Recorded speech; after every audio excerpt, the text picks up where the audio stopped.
Summary of Hot Prospects. The proven prospecting system to ramp up your sales career. By Bill Good. The old way of selling versus the good way. Salespeople can choose between two prevailing sales tactics, the old way and the good way. You want the good way. Sadists designed the old way to torture masochists, basing it on the following misguided, nutty principles. Potential buyers either don't know their own minds or they lie, deceiving themselves or you. They really want to buy what you have to sell, but won't admit it to themselves or to you, so you must work extra hard to overcome their objections and never take no for an answer. Since every no that you fight your way through gets you closer to a yes, it is not a problem when a prospect tells you no 3 times, or 10 times, or 30 times. Always be prepared to work your way through a long series of negative answers until eventually the prospect gets tired of saying no, and can only say yes. This sales approach isn't much fun. It's pure hell. Yet, thousands of sales books in and out of print attest that this is how sales trainers have taught salespersons to sell since the horse and buggy days. Now, retire the old way and choose the good way. Your product isn't a box of cereal that prospects pick off a shelf, you need to sell it. Forget the myths, buyers are not liars, and the market has plenty of qualified, interested purchasers. When they say no or yes, they mean it. Selling involves lead generation, which is usually based on mass marketing and personal or company relationships. Selling also requires lead development, which moves prospects to agree to an appointment, and then actual sales, which encompass everything else. Your time as a salesperson is much too valuable to spend on the first two aspects of sales. You need to be out constantly pitching, selling, and closing, not generating and developing leads. Sales support teams should handle these functions. If no such team is available, perhaps your company could hire staff to handle lead generation and development. However, if this is not economically feasible, which is commonly the case, you must learn to prospect for sales efficiently. When searching for gold, prospectors assume that no glitter means no gold. Don't waste valuable time on people who aren't ready to buy. Quickly move on. In sales, glitter represents interest, decision, time, and money. So, good prospects will have a genuine interest in your product, the authority to buy, time to speak with you, and the money to purchase your product. Don't bother with non-prospects who don't meet these criteria. The good way prospecting principles. Immediately back off if prospects tell you that they have no interest in your product, even if they show marginal interest. Recontact qualified prospects without forcing them down the no old way road. Contact people on your list as long as it proves profitable. Focus on a specific, limited market where you can become the king or queen. For example, if you are a financial planner, present yourself as a financial craftsman. Upgrade your list of prospects. Qualify prospects according to 7 classifications, each with its own matching temperature grade from hot 150 degrees to jerks minus 459.67 degrees. 1. Hot prospects. These individuals are legitimately interested in your product. The proof is that they will meet with you. They must have the financial ability to purchase your product, ask them if they do, and the authority to make a purchase decision, ask them if they can. Temperature, 150 degrees. 2. Red cherries. These potential customers are hot but not fiery hot. They show interest in your product and want sales literature, but are not ready to make an appointment with you. Gauge your prospect's interest by having a conversation with them to see if they are red cherries. If they aren't, move on right away. Prospect. How do your dear burgers do in the marketplace? Salesperson, very well. May I send you a starter pack and some nutritional literature? Determine the person's budget and purchase authority.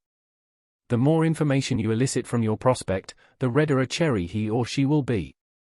Your questions qualify the prospect, so don't be afraid to ask them. Follow through right away on prospects' requests for literature and more information. Temperature, 120 degrees.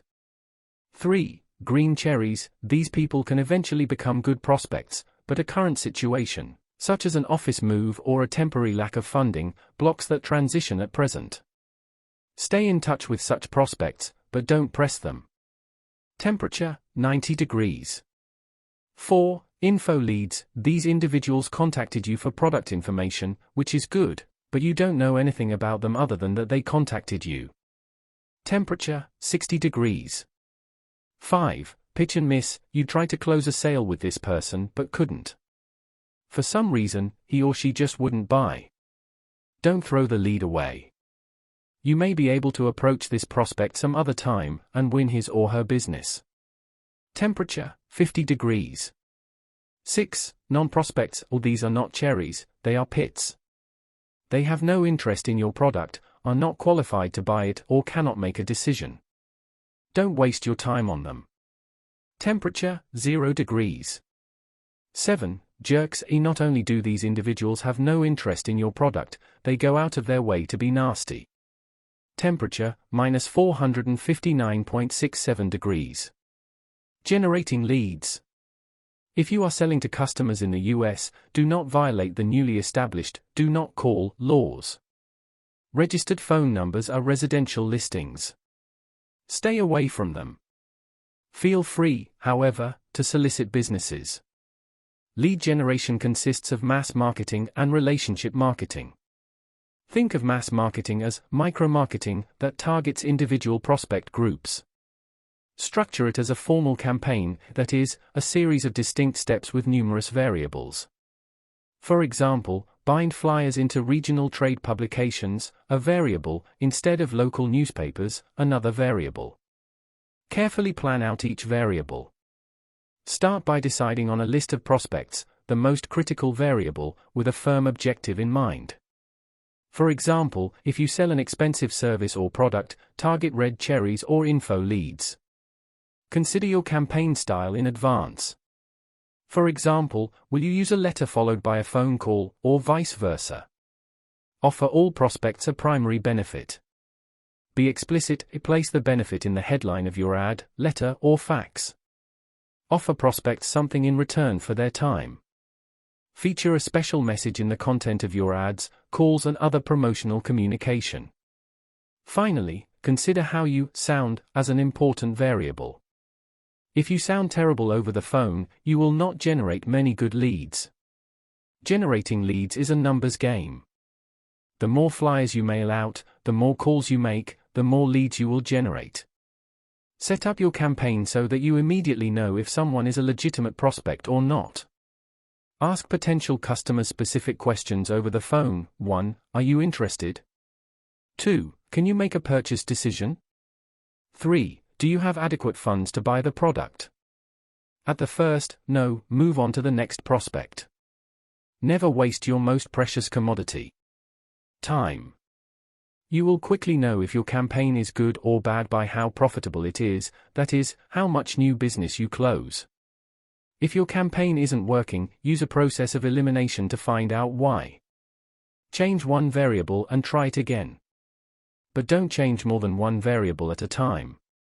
If you do, you will not know which variable doesn't work. Campaigns normally fail due to one or more of the following factors. 1. Faulty records. Keep track of what you did, when you did it, who you contacted, what works and what doesn't. If the campaign doesn't work, you may inadvertently toss out the baby and keep the bathwater. 2. Bad ideas. If something doesn't work, change it. You may conduct 20 campaigns before you find the right one. 3. Lack of persistence. Always give your campaign adequate time to prove itself. 4. Devalued good ideas. Don't tinker. If something works well, don't change it. List development. To build your prospect list, create or purchase a list of possible, hopefully, likely, prospects, routinely add to the list and, if the campaign works, continue to improve it. Include people who speak to each other often. This way, if you close business with one prospect, he or she may pass along your name. Your lists are gold. The more time you put into expanding and refining your lists, the more leads you will generate. A good list is highly specific. For example, if you promote to the legal profession, you don't want a generic list of attorneys from the telephone directory. You want the specific category of attorneys who are most likely to purchase your product or service. The more defining characteristics your list has, the better. The best lists have multiple characteristics that match the traits of people who have already bought your product or service, and contain at least a few hundred or thousand names.